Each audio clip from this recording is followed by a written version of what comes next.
बिस्मिल्लाहिर्रहमानिर्रहीम।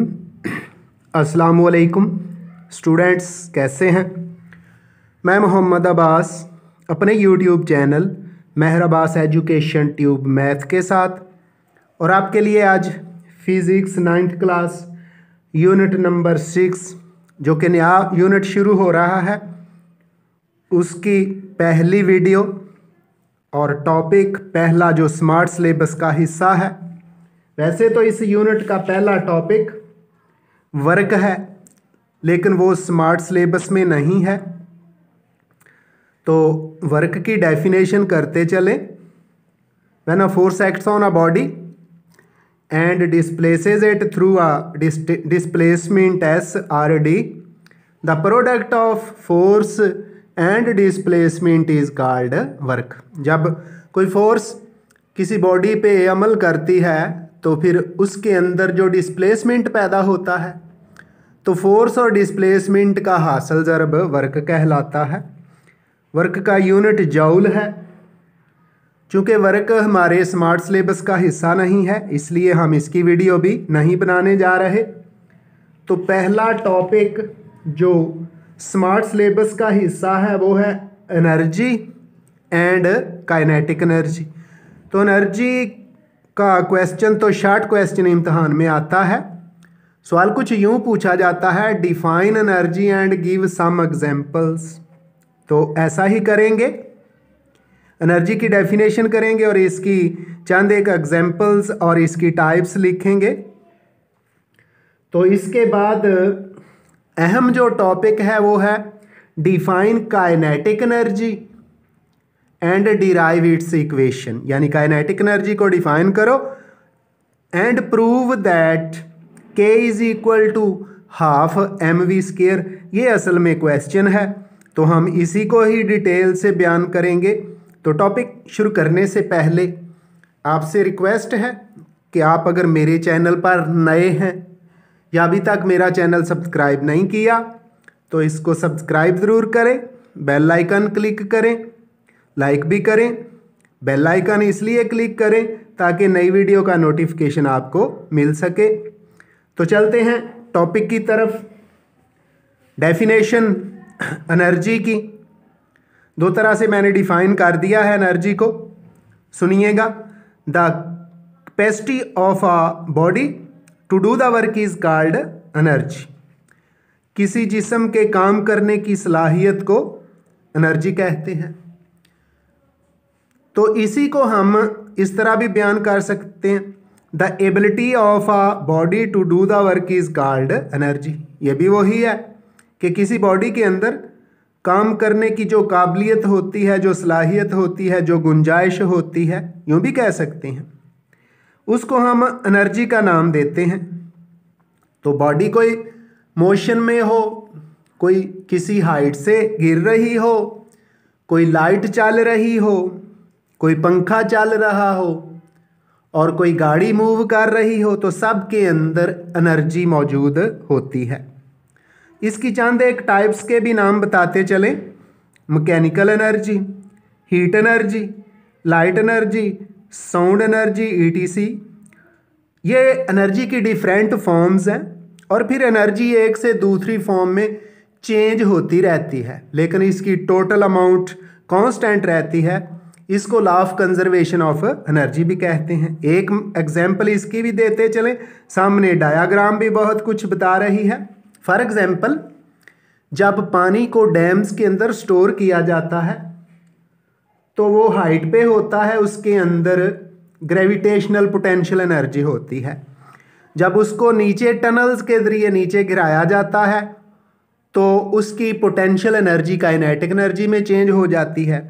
और उन टनल्स के आगे जब टरबाइन लगाया जाता है तो वो पानी अपनी काइनेटिक एनर्जी टरबाइन को देता है और टरबाइन घूमने लगता है, यानी फिर एक नई फॉर्म बन गई काइनेटिक एनर्जी की। और ये जो टरबाइन है जनरेटर को चलाती है, तो जिससे जो काइनेटिक एनर्जी थी, जो मैकेनिकल एनर्जी थी, वो इलेक्ट्रिकल एनर्जी में चेंज हो जाती है।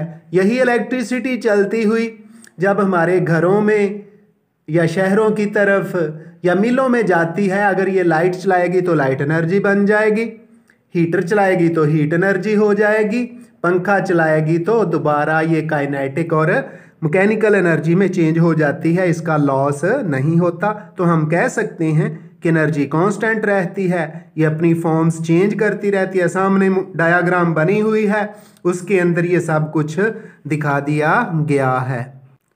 तो अब हम चलते हैं असल टॉपिक की तरफ कि काइनेटिक एनर्जी क्या है। तो ये फॉर्म है, एनर्जी की एक फॉर्म ही है, इसको डिफाइन करते हैं और इसकी इक्वेशन डिराइव करते हैं, एग्जांपल्स भी देंगे। तो पहले डेफिनेशन सुन लें।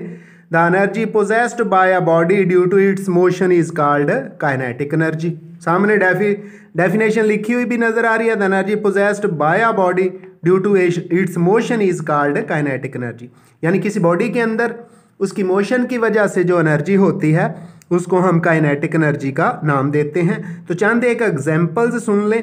Moving air is called wind, तो मूविंग एयर के अंदर भी काइनेटिक एनर्जी होती है। मूविंग वाटर इन रिवर, पानी के अंदर जो दरिया बह रहा होता है इसमें भी काइनेटिक एनर्जी होती है।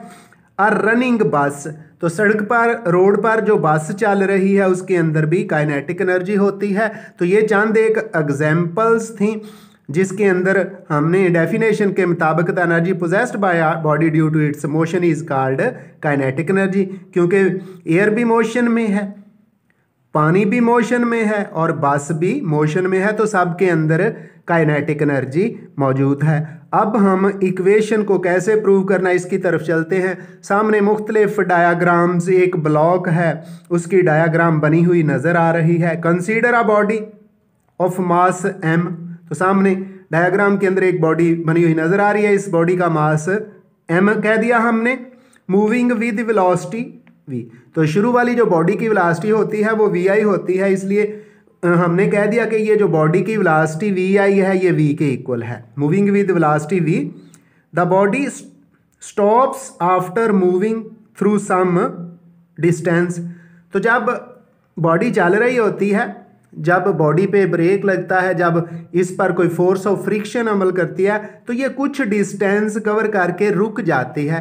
जब कोई चलती हुई, मूव करती हुई बॉडी रुक जाए तो उसकी फाइनल वेलोसिटी 0 हो जाती है। एक एग्जांपल देता चलो, जब हम फुटबॉल को हिट करते हैं, किक लगाते हैं, तो चलते चलते आखिर रुक जाता है। वजह क्या हुई? हमने तो उसको अपनी एनर्जी दी थी, उसको मोशन में रहना चाहिए था, लेकिन ग्राउंड की फ्रिक्शन की वजह से, फोर्स ऑफ फ्रिक्शन की वजह से फुटबॉल कुछ डिस्टेंस कवर करने के बाद रुक जाता है। इसी तरह जब चलती हुई गाड़ी पर, चलते हुए ब्लॉक पर, जिसकी वेलोसिटी vi के इक्वल थी, जब उस पर फोर्स ऑफ फ्रिक्शन अमल करती है तो block Aahista Aahista rest position में आना शुरू कर देता है। ये जो फोर्स ऑफ फ्रिक्शन है ये अपोजिट होती है उसके मोशन के। इसका मतलब है फोर्स की डायरेक्शन जब उल्ट है तो उसकी बॉडी की मोशन आहिस्ता आहिस्ता कम होगी और आखिर चलते हुए बॉडी रुक जाएगी। तो ये जो force of friction opposite direction में अमल कर रही है, बॉडी को रेस्ट पोजीशन में ले आती है, इसलिए इसकी फाइनल वेलोसिटी 0 है। तो अब हम इससे काइनेटिक एनर्जी की इक्वेशन कैलकुलेट करते हैं। चूँकि हमने बता दिया कि फोर्स ऑफ फ्रिक्शन है जो बॉडी की मोशन के उल्ट सम्मत में है, तो वो फ्रिक्शन की वजह से बॉडी आहिस्ता आहिस्ता रुक जाती है। तो बॉडी हैज़ काइनेटिक एनर्जी, तो फिर इसकी काइनेटिक एनर्जी, चूँकि फोर्स ऑफ फ्रिक्शन इस पर अमल कर रही है और बॉडी की मोशन आगे की तरफ थी, तो बॉडी को फ्रिक्शन के खिलाफ जो कोई काम करना पड़ा है वो उसकी काइनेटिक एनर्जी है। तो हम कह सकते हैं फिर kinetic energy is equal to work done by the body, यानी बॉडी ने फोर्स ऑफ फ्रिक्शन के खिलाफ, फोर्स ऑफ फ्रिक्शन के अगेंस्ट जो वर्क किया है वो उस बॉडी की काइनेटिक एनर्जी है। तो हमने लिख दिया K is equal to work done by the body. K is equal to W, W work को शो करता है और W इक्वल होता है F ज़रब S, F cross S, F multiplied by S। ये मैंने शुरू में जो वर्क की डेफिनेशन की उसमें भी मैंने बता दिया है। तो K is equal to F cross S। अब F क्या है? ये फोर्स ऑफ फ्रिक्शन है और न्यूटन के लॉ के मुताबिक जब किसी बॉडी पे कोई फोर्स अमल करती है तो फोर्स की डायरेक्शन में बॉडी मूव करती है, लेकिन इस बॉडी की मोशन तो अपोजिट थी, इसलिए हम लिखेंगे minus F is equal to M। असल में माइनस तो ये अपोजिशन की फोर्स है, ए के साथ आना चाहिए था, शुरू में हमने माइनस लगाया क्योंकि मोशन के अपोजिट डायरेक्शन में फोर्स है। Minus F is equal to M में ए अपनी जगह पे मौजूद रहेगा, जो M है लेफ्ट साइड पे आके F को डिवाइड कर देगा, तो A is equal to minus F over M हो जाएगा। ये जो A की वैल्यू है ये हम इसको भी इस्तेमाल करेंगे। इसके बाद आगे मज़ीद हम मोशन की थर्ड इक्वेशन से काइनेटिक एनर्जी की इक्वेशन डिराइव करते हैं जी। Since motion of the body is opposed and velocity is decreasing, so a is negative, वो हमने उधर लिख दिया है। तो थर्ड इक्वेशन के मुताबिक V I is equal to V F is equal to 0, क्योंकि बॉडी रेस्ट में आ जाती है और एक्सेलरेशन की डायरेक्शन नेगेटिव है तो ये माइनस होगा। तो थर्ड इक्वेशन क्या है मोशन की? 2as is equal to V F square minus V I square. 2 इसी तरह आ गया, ए की वैल्यू पीछे हम फाइंड आउट कर चुके हैं, वो माइनस एफ ओवर एम है। एस उसी तरह वी एफ 0 के इक्वल है, 0 पुट कर दिया, माइनस वी आई वी के इक्वल है, उसकी भी वैल्यू वी पुट कर दिया और उसका स्केयर ले लिया है। अब 2 जब f से मल्टीप्लाई होगा तो 2f हो जाएगा, माइनस शुरू में लिख दिया हमने, नीचे m उसी तरह और s के साथ भी f मल्टीप्लाई हो गया, तो minus 2fs over m is equal to minus V square. ये 0 ख़त्म हो जाएगा, माइनस के साथ माइनस कैंसिल हो जाएगा, तो ये जो m है लेफ्ट साइड पे डिवाइड कर रहा, राइट साइड पे जाके v स्केयर से मल्टीप्लाई हो जाएगा, तो 2fs is equal to mv square हो गया। ये 2 जो fs के साथ मल्टीप्लाई हो रहा है राइट साइड पे जाके डिवाइड हो जाएगा, तो fs is equal to 1 over 2 mv square हो गया। अब हमें पता है, पीछे हम बताए हैं कि ये जो वर्क डन है ये ही काइनेटिक एनर्जी है जो बॉडी फोर्स ऑफ फ्रिक्शन के अगेंस्ट करती है। तो K is equal to F S की जगह हमने K ही पुट कर दिया, इसलिए K is equal to half M V square, और यही काइनेटिक एनर्जी की इक्वेशन है। तो काइनेटिक एनर्जी डिपेंड करती है वेलोसिटी के स्केयर पर, क्योंकि मास तो कांस्टेंट होता है, लेकिन हम कह सकते हैं कि kinetic energy depends upon the mass and square of the velocity of the body. The above equation gives kinetic energy possessed by a body of mass m moving with velocity v। आइंदा मिलेंगे एक नई video के साथ, दुआ में याद रखिएगा। अल्लाह हाफिज़।